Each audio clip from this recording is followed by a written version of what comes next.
America दुनिया को tariff से डराना चाहता था, लेकिन अब वही टैरिफ उसकी अपनी इकोनॉमी को झटका दे रहे हैं। सहयोगी नाराज हैं, पर्यटन गिर रहा है, घाटा रिकॉर्ड स्तर पर जा सकता है, और इसी बीच चीन मुस्कुरा रहा है। लेकिन कहानी यहीं खत्म नहीं होती, क्योंकि इस भूचाल में भारत पहली बार बाहर खड़ा नहीं, अंदर आने की स्थिति में है। डोनाल्ड ट्रंप लगातार दावा कर रहे हैं कि उन्होंने अमेरिका को खत्म होने की कगार से वापस ला दिया है। उनका कहना है कि टैरिफ से देश अमीर हो रहा है, राष्ट्रीय सुरक्षा मजबूत हो रही है, व्यापार घाटा 60% तक कम हो गया है और अर्थव्यवस्था तेजी से बढ़ रही है। लेकिन जमीन पर जो आंकड़े सामने आ रहे हैं वो कहानी अलग बता रहे हैं। रिपोर्ट्स बताती हैं जो टैरिफ बाहर के देशों को सबक सिखाने के लिए लगाए गए थे, उनका लगभग 90 से 94% बोझ आखिर में अमेरिका की अपनी जनता और कंपनियों ने उठाया। यानी वार दुनिया पर किया गया था, लेकिन असर सबसे ज्यादा अमेरिका के भीतर महसूस हुआ। सिर्फ आम लोग ही नहीं, अब सरकार की जेब भी असली दबाव में है। यह छोटा मोटा दबाव नहीं है, यह ऐसा बोझ है जो धीरे धीरे पूरे सिस्टम पर असर डाल सकता है। अनुमान बताते हैं कि अगले 10 साल में बजट घाटा लगभग 4.7 ट्रिलियन डॉलर तक पहुंच सकता है। 2026 से 2036 तक हर साल 5% से ज्यादा घाटा रहने की संभावना है। अगर यही रफ्तार जारी रही तो 2036 तक यह जीडीपी के करीब 6.7% तक जा सकता है। यह सिर्फ एक बड़ा नंबर नहीं है, यह खतरे की घंटी है।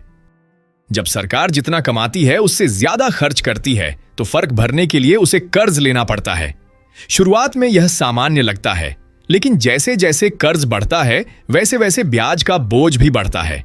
फिर एक समय ऐसा आता है जब हर साल बजट का बड़ा हिस्सा सिर्फ पुराने कर्ज का ब्याज चुकाने में चला जाता है। यानी पैसा भविष्य बनाने में नहीं, अतीत का हिसाब चुकाने में लगने लगता है। इसका सीधा असर क्या होता है?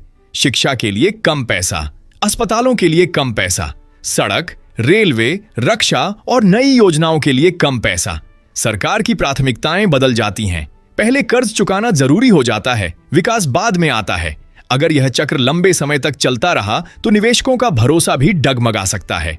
देश के लिए उधार लेना और महंगा हो सकता है, और जब उधार महंगा होता है तो दबाव और बढ़ जाता है।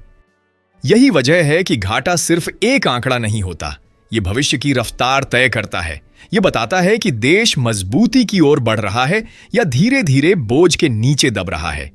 जब बजट का संतुलन बिगड़ता है तो असर सिर्फ कागजों में नहीं दिखता, वह विकास, रोजगार और आर्थिक ताकत पर सीधा असर डालता है।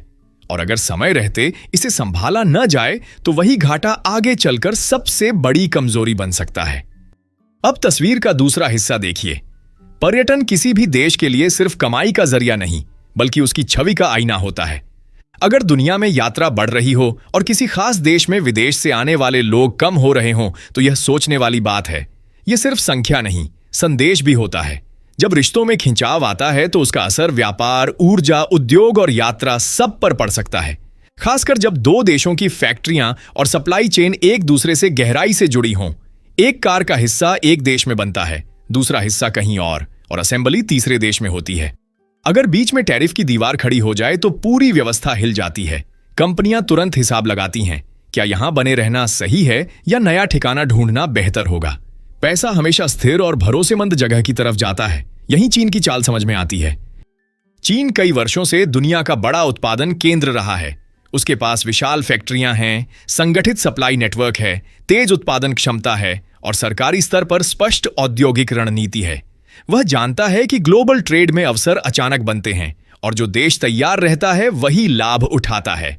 जब अमेरिका टैरिफ की दीवारें ऊंची करता है और अपने सहयोगियों के साथ सख्ती दिखाता है तो चीन खुद को स्थिर और तैयार विकल्प के रूप में पेश करता है। आसान नियम, तेज मंजूरी, व्यापार समझौते और निर्यात के लिए स्पष्ट समर्थन, ये सब उसे आकर्षक बनाते हैं। अगर सप्लाई चेन में अनिश्चितता आती है तो कंपनियां सबसे पहले जोखिम बांटने के बारे में सोचती हैं। वे देखती हैं कि कहां उत्पादन सुरक्षित, तेज और सस्ता हो सकता है। चीन यह संदेश देता है कि उसके पास पैमाना भी है और अनुभव भी। साथ ही वह सॉफ्ट पावर पर भी काम करता है। वीजा नियमों को आसान बनाना, व्यापार मेलों को बढ़ावा देना, नए बाजारों से रिश्ते मजबूत करना। यह शोर से नहीं, रणनीति से किया जाता है। अगर उत्पादन का एक हिस्सा कहीं और शिफ्ट होता है तो वह बदलाव लंबे समय तक टिक सकता है। चीन यह समझता है कि ग्लोबल ट्रेड में खाली जगह ज्यादा देर खाली नहीं रहती। अगर अमेरिका और उसके पारंपरिक साझेदारों के बीच दूरी बढ़ती है तो वह खाली जगह ज्यादा देर तक खाली नहीं रहेगी। वैश्विक राजनीति और व्यापार में शून्य जैसी कोई चीज नहीं होती। जहां भरोसा कम होता है वहां कोई तीसरा खिलाड़ी कदम रख देता है, और इस समय वह खिलाड़ी चीन है। चीन सिर्फ इंतजार नहीं कर रहा, वह तैयारी के साथ आगे बढ़ रहा है। एशिया, अफ्रीका और यूरोप के कई हिस्सों में वह अपने निवेश को लगातार बढ़ा रहा है।